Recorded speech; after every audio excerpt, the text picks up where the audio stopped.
நீல மசோதா விவகாரத்தில் காங்கிரஸ் உள்ளிட்ட எதிர்க்கட்சிகள் மக்களை தவறாக வழிநடத்துவதாக பிரதமர் மோடி குற்றம் சாட்டினார். மத்திய சுற்றுச்சூழல் மற்றும் வனத்துறை அமைச்சகம் சார்பில் சுற்றுச்சூழல் குறித்த 2 நாள் மாநாடு டெல்லியில் திங்களன்று துவங்கியது. இம்மாநாட்டில் பேசிய மோடி நில ஆர்ஜித மசோதா தொடர்பாக எதிர்க்கட்சிகள் பொய் பிரச்சாரம் செய்வதாக புகார் கூறினார். अभी लैंड एक्विजिशन बिल की चर्चा होती है. इस लैंड एक्विजिशन बिल में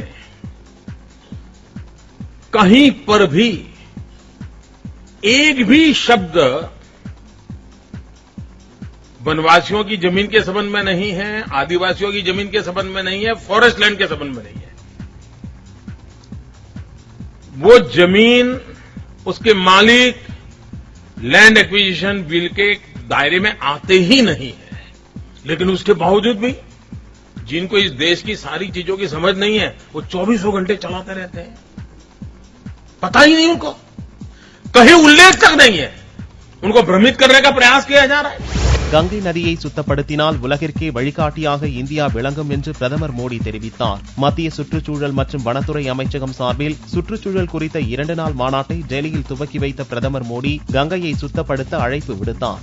ஏமனில் இருந்து மீட்கப்பட்ட 225 இந்தியர்கள் தாயகம் திரும்பியுள்ளனர். கடும் உள்நாட்டுப் போர் நடந்து வரும் ஏமன் நாட்டில் சிக்கியிருக்கும் 4000 இந்தியர்களை மீட்கும் பணியில் இந்திய கடற்படையின் கப்பலும் விமானப்படை மற்றும் ஏர் இண்டியா விமானங்களும் ஈடுபடுத்தப்பட்டன. இதன் பலனாக போர் நடந்து வரும் பகுதிகளில் தத்தளித்த இந்தியர்கள் தொடர்ந்து தாயகம் திரும்பி வருகின்றனர். இதன்படி கடைசியாக மீட்கப்பட்ட 225 இந்தியர்களை ஏற்றிக்கொண்டு விமானப்படை விமானம் மும்பைக்கு வந்து சேர்ந்தது. மீட்கப்பட்ட இந்தியர்கள் மத்திய அரசுக்கு நன்றி தெரிவித்தனர்.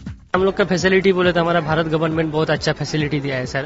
खाना पीना हम लोग जब उधर से आया भूखा सर 3-4 दिन तो खाना ही नहीं मिला. थोड़ा बहुत पानी वगैरह कुछ था, मुड़मुड़ा था, बिस्किट थोड़ा था, हम लोग खाया. तो फिर उधर से आया हमारा इंडियन नेवी जैसा स्वागत किया. हम लोग का सिक्योरिटी के साथ साथ हम लोग का अच्छा फूड, अच्छा खाना, मेडिकल का बंदोबस्त सब कुछ अच्छे से किया सर. காஷ்மீரில் திங்களன்று 3 போலீசாரை பயங்கரவாதிகள் சுட்டுக் கொன்றனர். சோபியன் மாவட்டத்தில் உள்ள ஆஷிபுரா எனும் கிராமத்தில் திங்களன்று நடந்த குற்றம் தொடர்பாக விசாரிக்க சென்ற 3 போலீசாரை பயங்கரவாதிகள் வழிமறித்து சரமாரியாக சுட்டுள்ளனர். ஆயுதமின்றி இருந்த 3வரும் சம்பவ இடத்திலேயே இறந்தனர். அதற்கு 1 மணி நேரத்துக்கு முன்னதாக பாரமுல்லா மாவட்டத்தில் பஸ்ஸில் சென்று கொண்டிருந்த போலீஸ் அதிகாரி குலாம் முஸ்தபாவை பயங்கரவாதிகள் சுட்டனர். புல்வாமா மாவட்டத்தில் உள்ள திரால் எனும் பகுதியில் போலீஸ் உளவாளி என்ற சந்தேகத்தில் அப்பாவி ஒருவரை பயங்கரவாதிகள் சுட்டனர். இருவரும் மருத்துவமனையில் ஆபத்தான நிலையில் சேர்க்கப்பட்டுள்ளனர். 4 மணி நேரத்துக்குள் பயங்கரவாதிகள் நடத்திய 3 தாக்குதல் சம்பவங்களை அடுத்து பாதுகாப்பு பலப்படுத்தப்பட்டுள்ளது.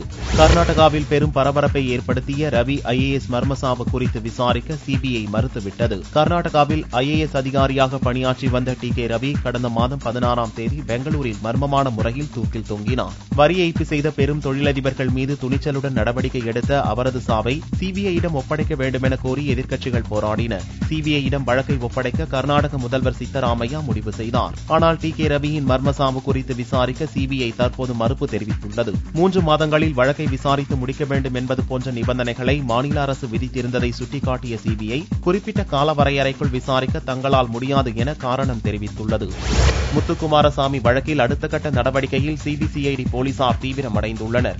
இவ்வழக்கில் கைதாகி பாளையங்கோட்டை சிறையில் இருக்கும் முன்னாள் அமைச்சர் அக்ரி கிருஷ்ணமூர்த்தி, தலைமை பொறியாளர் செந்தில்குமார் ஆகியோரை காவலில் எடுத்து விசாரிக்க ஆலோசனை நடத்தி வருகின்றனர். இவர்கள் மட்டுமின்றி இதில் தொடர்புடைய 10 நபர்களிடம் விசாரணை நடத்தவும் சிபிசிஐடி போலீசார் திட்டமிட்டுள்ளனர். இவ்வழக்கில் அடுத்தடுத்து சிலர் கைதாகலாம் என்று எதிர்பார்க்கப்படுகிறது. பாரதிய ஜனதாவின் 35வது ஆண்டு விழாவை முன்னிட்டு பிரதமர் மோடி வாழ்த்து தெரிவித்தார். ட்விட்டர் மூலம் பாரதிய ஜனதா தொண்டர்களுக்கும் நலம் விரும்பிகளுக்கும் வாழ்த்து கூறியுள்ளார். நாட்டுக்காக உயிரை நீத்த தன்னலமற்ற தொண்டர்களின் கடும் உழைப்பு, தீவிர முயற்சிகளின் காரணமாக பாரதிய ஜனதா மிகப்பெரிய அளவுக்கு வளர்ச்சி கண்டுள்ளதாக மோடி பெருமிதம் தெரிவித்தார். நாட்டு மக்களின் விருப்பங்களை பூர்த்தி செய்வதற்கும் இந்தியாவை வலிமையான வளர்ந்த நாடாக உருவாக்குவதற்கும் தேவையான அனைத்து விதமான முயற்சிகளையும் பாரதிய ஜனதா மேற்கொள்ளும் என்றும் ட்விட்டர் மூலம் மோடி உறுதியளித்தார். தமிழகத்தில் ஊழல் மலிந்துவிட்டதாக பாரதிய ஜனதா தலைவர் தமிழிசை குற்றம் சுமத்தினார். கட்சியின் ஆண்டு விழாவை கமலாலயத்தில் கொண்டாடிய தமிழிசை செய்தியாளர்களை சந்தித்தார். தமிழகத்தில் ஊழல் மலிந்துவிட்டதாகவும் நேர்மையான அதிகாரிகள் பணியாற்ற முடியவில்லை என்றும் அவர் கூறினார். இன்றைய ஆட்சியில் நேர்மையான அதிகாரிகள் யாரும் சுதந்திரமாக செயல்பட முடியாத நிலை நிலவிக் கொண்டிருக்கிறது. ஆக அமைச்சர் கைதிற்கு பொறுப்பேற்று எந்த துறையிலும் ஊழல் இல்லை என்பதை முற்றிலுமாக தெளிவுபடுத்தாமல் இந்த அரசின் மீது மக்களுக்கு நம்பிக்கை ஏற்படாது. மக்கள் முழுமையான நம்பிக்கையை இந்த ஆட்சியின் மீது இழந்திருக்கிறார்கள். சிறை நிரப்பும் போராட்டம் நடத்தப் போவதாக ஸ்டாலின் தெரிவித்துள்ளார். வேலூர் மாவட்ட கலெக்டர் அலுவலகம் அருகில் திங்களன்று திமுக சார்பில் ஆர்ப்பாட்டம் நடந்தது. ஆர்ப்பாட்டத்திற்கு தலைமை தாங்கிய திமுக பொருளாளர் ஸ்டாலின் குடிநீர் பிரச்சினைக்காக சிறை நிரப்பும் போராட்டம் நடத்த உள்ளதாக கூறினார்.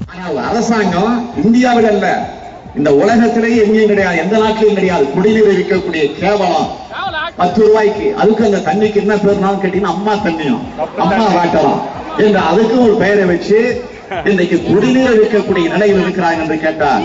அதனால்தான் இன்றைக்கு மக்கள் குடிநீருக்கு அல்லல் போடட்டும், நாம் விற்கிற தண்ணியை வாங்கி குடிக்கட்டும், அதுல கோடி கோடியாக கொள்ளையடிக்கலாம், குடிநீரை வச்சு கொள்ளையடிக்கக்கூடிய. கோவில் திருவிழாவில் பட்டாசு வெடித்து 2 பலியாகினர். நாமக்கல் அருகே கொல்லிமலை தின்னனூர் நாடு பகுதியில் உள்ள மாரியம்மன் கோவிலில் திருவிழா நடந்து வருகிறது. திங்களன்று அதிகாலை பூஜை நடத்தப்பட்டு பட்டாசு வெடிக்கப்பட்டது. அப்போது எதிர்பாராத விதமாக பட்டாசுகள் இருந்த அறையில் தீப்பொறி விழுந்தது. இதனால் பட்டாசு இருந்த அறை வெடித்து தரைமட்டமாகியது. இவ்விபத்தில் சிறுவன் கதிர்வேல், சின்னசாமி ஆகிய 2 பேர் சம்பவ இடத்திலேயே உயிரிழந்தனர். வாழவந்தி நாடு போலீசார் விசாரணை நடத்தி வருகின்றனர். மூளைச்சாவு அடைந்த பெண்ணின் உடல் உறுப்புகள் உயிருக்கு போராடிய 5 பேருக்கு தானமாக வழங்கப்பட்டன. திருச்சி மணப்பாறையைச் சேர்ந்த மேரி சம்மரோசா வாகன விபத்தில் சிக்கி மூளைச்சாவு அடைந்தார். அவரது மகன் விமல் தனது தாயின் உடல் உறுப்புகளை தானம் செய்ய முன்வந்தார். இதையடுத்து மருத்துவ குழுவினர் கண்கள், 2 சிறுநீரகம், கல்லீரல் ஆகிய உறுப்புகளை அகற்றி தமிழகத்தின் பல்வேறு பகுதிகளில் உயிருக்கு போராடிக் கொண்டிருப்பவர்களுக்கு தானமாக அனுப்பி வைத்தனர். புதுச்சேரியில் சேதமடைந்த அடுக்குமாடி குடியிருப்பு வீடு நவீன இயந்திரம் மூலம் இடித்து அகற்றப்பட்டது. ஈசிஆர் அருகே பழனிராஜா உடையார் நகரில் 3600 சதுரடி பரப்பளவில் தனியார் கட்டுமான நிறுவனம் 4 மாடி கொண்ட அடுக்குமாடி குடியிருப்பை கட்டியது. பணிகள் நிறைவடையும் தருவாயில் தரைத்தளத்தின் 2 கான்கிரீட் பில்லர்கள் கடந்த புதனன்று சேதமடைந்தது. இதையடுத்து கட்டடத்தை இடிக்க நகரமைப்பு குழுமம் உத்தரவிட்டது. அருகில் உள்ள வீடுகள் பாதிக்காத வண்ணம் நவீன இயந்திரம் மூலம் கட்டடம் இடித்து தரைமட்டமாக்கப்பட்டது.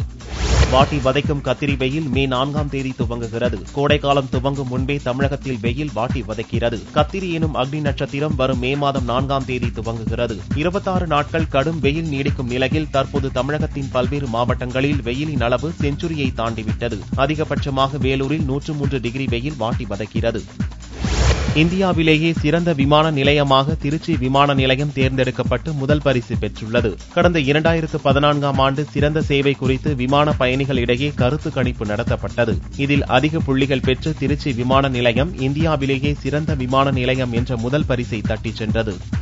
சென்னையில் மெட்ரோ ரயில் இயக்குவதற்கான பணிகள் 2 வழித்தடங்களில் நடந்து வருகிறது. இதில் ஒரு வழித்தடமான கோயம்பேடு முதல் ஆலந்தூர் வரையிலான 10 கிலோமீட்டர் பயண தூரம் முழுமையாக நிறைவடைந்த நிலையில் ரயில்வே பாதுகாப்பு கமிஷனர் சதீஷ்குமார் மிட்டல் தலைமையிலான குழு திங்களன்று நேரடி ஆய்வு மேற்கொண்டது.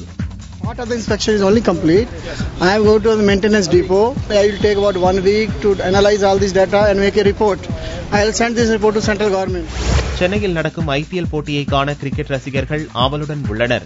8வது IPL வரும் புதனன்று துவங்கி மே 24ஆம் தேதி வரை நடக்கிறது. சென்னையில் 7 போட்டிகள் நடக்க உள்ளதால் அதற்கான டிக்கெட் விற்பனை திங்களன்று நடந்தது. கடும் வெயிலில் நீண்ட வரிசையில் காத்திருந்து ரசிகர்கள் டிக்கெட் வாங்கிச் சென்றனர்.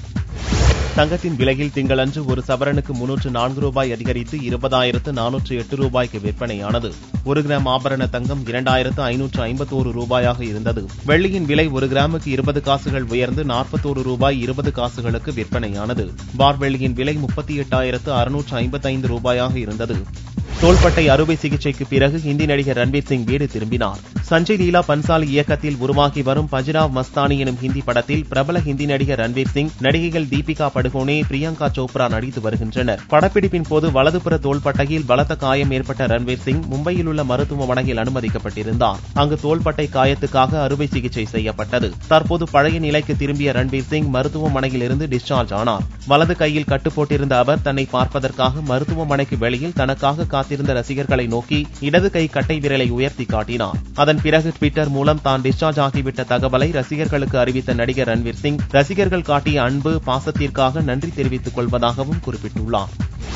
பெண்ணின் மனநிலையை விளக்கும் படம் 36+ என்று நடிகர் சூர்யா தெரிவித்தார். அவரது மனைவி நடிகை ஜோதிகா நீண்ட இடைவேளைக்கு பின்னர் நடிக்கும் திரைப்படம் 36+. சூர்யாவின் சொந்த தயாரிப்பு நிறுவனத்தின் மூலம் வெளியாகும் இப்படம் குறித்து அவர் பெருமிதம் தெரிவித்தார். 30 வயசுக்கு மேல இருக்கிறவங்களோட வாழ்க்கைய சொல்ற ஒரு ஃபில்மா இருக்கும் அது. 30 வயசுல இருக்கிறவங்களோட என்னென்ன விஷயங்கள் நடந்துட்டு இருக்குது, எப்படி இருக்கலாம் அப்படின்ட்டு ஒரு படம் பார்த்துட்டு இருக்கும் போது கேரக்டர்ஸ் மீறி, கேரக்டர் டயலாக்ஸ் மீறி, சினிமாவை தாண்டி நம்ம வாழ்க்கை இப்படி இருக்கலாம், நம்ம எண்ணங்கள் இப்படி இருக்கலாம், நம்ம குடும்பத்தார் மேல நம்ம இப்படி அக்கறை செலுத்தலாம் அப்படிங்கிற எண்ணம் இந்த படம் மூலமா வரும் அப்படின்னு நான் நினைக்கிறேன்.